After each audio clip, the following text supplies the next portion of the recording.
നമസ്കാരം പ്രിയമുള്ളവരെ, ആസാദിയുടെ global news ഡെസ്കിലേക്ക് എല്ലാ മാന്യ പ്രേക്ഷകരെയും സ്വാഗതം ചെയ്യുകയാണ്. മഹാരാഷ്ട്രയിലെ ആൻറ്റി കൺവേർഷൻ നിയമത്തെക്കുറിച്ചാണ് ഈ ദിവസങ്ങളിൽ പിന്നെയും ചർച്ചയായിരിക്കുന്നത്. ചർച്ചയ്ക്ക് കാരണം ആഗസ്റ്റ് മാസം 28 മുതൽ ആ നിയമം പ്രാബല്യത്തിൽ വരികയാണെന്നുള്ളത് വലിയ ആശങ്കയോടുകൂടിയാണ് ആളുകൾ, പ്രത്യേകിച്ച് ന്യൂനപക്ഷങ്ങൾ നോക്കിക്കാണുന്നത്. ന്യൂനപക്ഷങ്ങൾ നിയമത്തെ അല്ല ഭയപ്പെടുന്നത്, നിയമത്തെ ദുരുപയോഗം ചെയ്യും എന്ന ഭയമാണ് ന്യൂനപക്ഷങ്ങൾക്ക് ഉള്ളത്. പ്രധാനമായിട്ടും ഇന്ന് നമ്മൾ ഏറ്റവും കൂടുതൽ കണ്ട വാർത്ത സെൽഫ് ഡിക്ലറേഷൻ ഫോമിനെ കുറിച്ചാണ്. അതായത് ഒരാളൊരു പ്രാർത്ഥനാ മീറ്റിങ്ങിന് വന്നാൽ അദ്ദേഹം സ്വമേധയാ സന്തുഷ്ടപ്രകാരമാണ് ആ മീറ്റിങ്ങിൽ അറ്റൻഡ് ചെയ്യുന്നത്. അതിൽ മറ്റാരുടെയും പ്രേരണ ഇല്ല എന്ന് എഴുതി ഒപ്പിട്ടുകൊടുത്ത ഫോട്ടോ ഉൾപ്പെടെ പതിപ്പിച്ച ഫോം വേണമെന്നുള്ള വാർത്ത, സെൽഫ് ഡിക്ലറേഷൻ ഫോം, ആ വാർത്തയാണ് ഇപ്പോൾ ആളുകൾ ചർച്ച ചെയ്തുകൊണ്ടിരിക്കുന്നത്. എന്താണ് ഈ ഫോം, ആരാണ് ഇത് ഇൻട്രൊഡ്യൂസ് ചെയ്തത്? ഇത്തരം കാര്യങ്ങളാണ് ഇന്നത്തെ ഗ്ലോബൽ ന്യൂസ് ഡെസ്കിൽ പ്രധാനമായിട്ടും ഞാൻ പറയുവാൻ ആഗ്രഹിക്കുന്നത്. ഈ സെൽഫ് ഡിക്ലറേഷൻ ഫോം എന്നൊക്കെ കേൾക്കുമ്പോൾ നമുക്കൊരു ചിന്തയുണ്ടാകും, ഇത് ഗവൺമെൻറ് കൊണ്ടുവന്ന ഒരു നിയമമാണ് എന്ന ഒരു ചിന്തയുണ്ടാകും. അങ്ങനെയല്ല.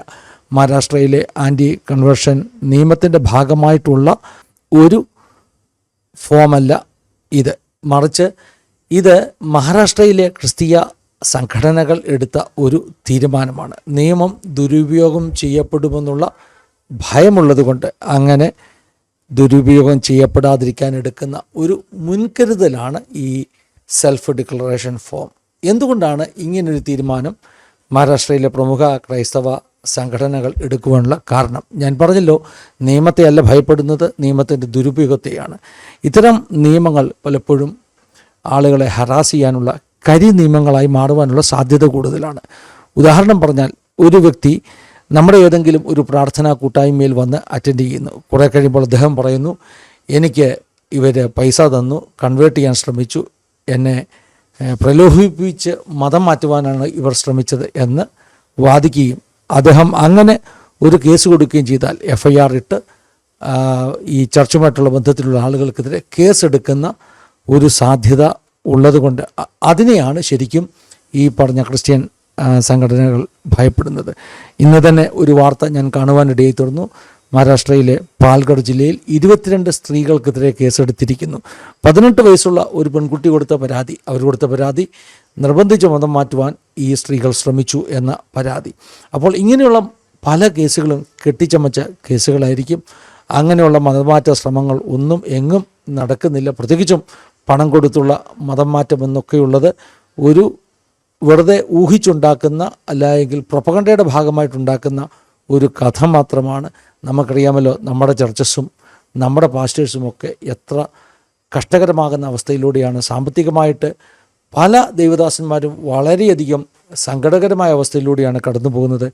അങ്ങനെ സ്വയമായിട്ട് ജീവിക്കുവാൻ ഒരു കഴിവില്ലാതെ ഇരിക്കുന്നവർ എങ്ങനെയാണ് മതം മാറ്റുവാൻ വേണ്ടി പണം കൊടുക്കുന്നത് എന്നൊക്കെ ഉള്ളത് വളരെ പ്രസക്തമായ ചോദ്യമാണ്.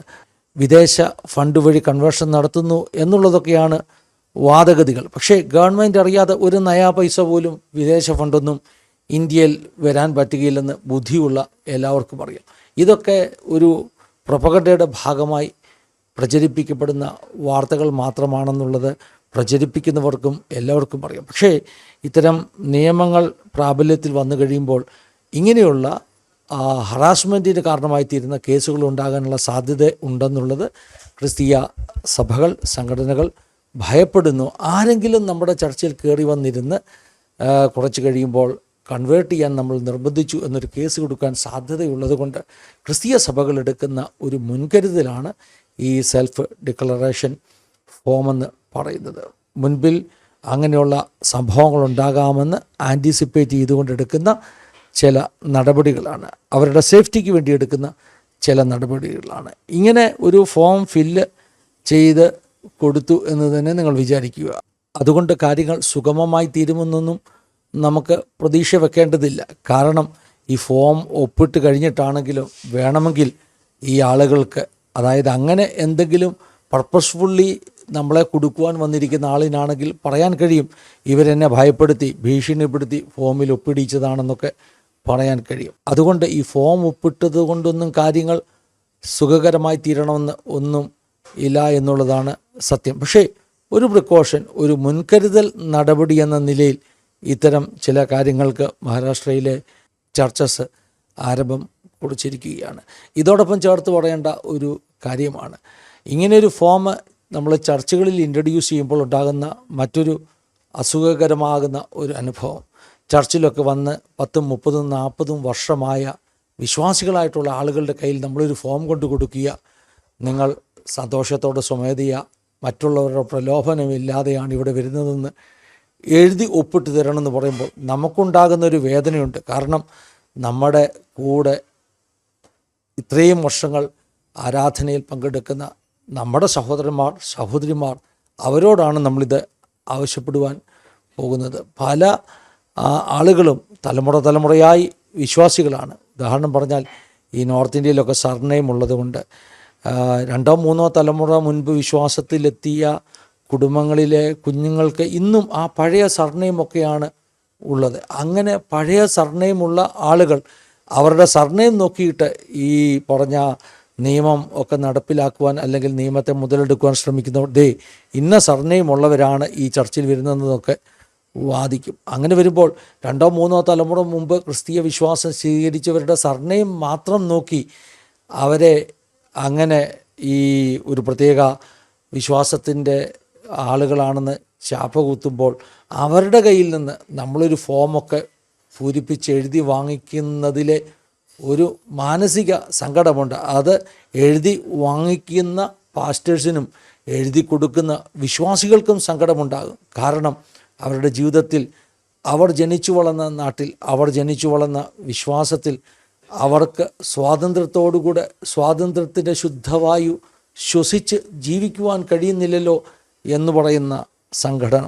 ഇത്തരം സങ്കടങ്ങൾ നിങ്ങൾക്ക് പറഞ്ഞാലൊരു പക്ഷേ മനസ്സിലാകില്ല, നേരിട്ട് അനുഭവിക്കുന്നവർക്ക് അത് മനസ്സിലാകുകയുള്ളൂ. അത്തരം തീവ്രമാകുന്ന മാനസിക വ്യഥയിലൂടെയാണ് പല സഭകളും ദൈവദാസന്മാരും കടന്നു പോകുന്നത് എന്നുള്ളത് ഓർത്ത് ഈ ദിവസങ്ങളിൽ പിന്നെയും പ്രാർത്ഥിക്കണം എന്നൊരു അപേക്ഷയാണ് ഈ ന്യൂസ് ബുള്ളറ്റിനിലൂടെ ഞാൻ എൻ്റെ പ്രിയപ്പെട്ട സഹോദരങ്ങളുടെ മുമ്പിലേക്ക് വെക്കുന്നത്. ഞാൻ പറഞ്ഞല്ലോ, ഒരു ഫോം ഒപ്പിട്ട് വാങ്ങിച്ചത് കൊണ്ടൊന്നും പ്രശ്നങ്ങൾ തീരുന്നില്ല. പ്രാർത്ഥനയല്ലാതെ ഇതിന് ഒരു സൊല്യൂഷനില്ല. ശക്തമായ പ്രാർത്ഥന, ദൈവം പ്രതികൂലങ്ങളെ മാറ്റാനുള്ള ശക്തമായ പ്രാർത്ഥന, ആ പ്രാർത്ഥനയാണ് ഈ കാലഘട്ടത്തിൽ ആവശ്യമെന്ന് പറഞ്ഞുകൊണ്ട് ഈ ന്യൂസ് ബുള്ളറ്റിൻ ഇവിടെ അവസാനിപ്പിക്കുകയാണ്. ദൈവം എല്ലാവരെയും സഹായിക്കട്ടെ, അനുഗ്രഹിക്കട്ടെ. God bless you all. Have A wonderful time.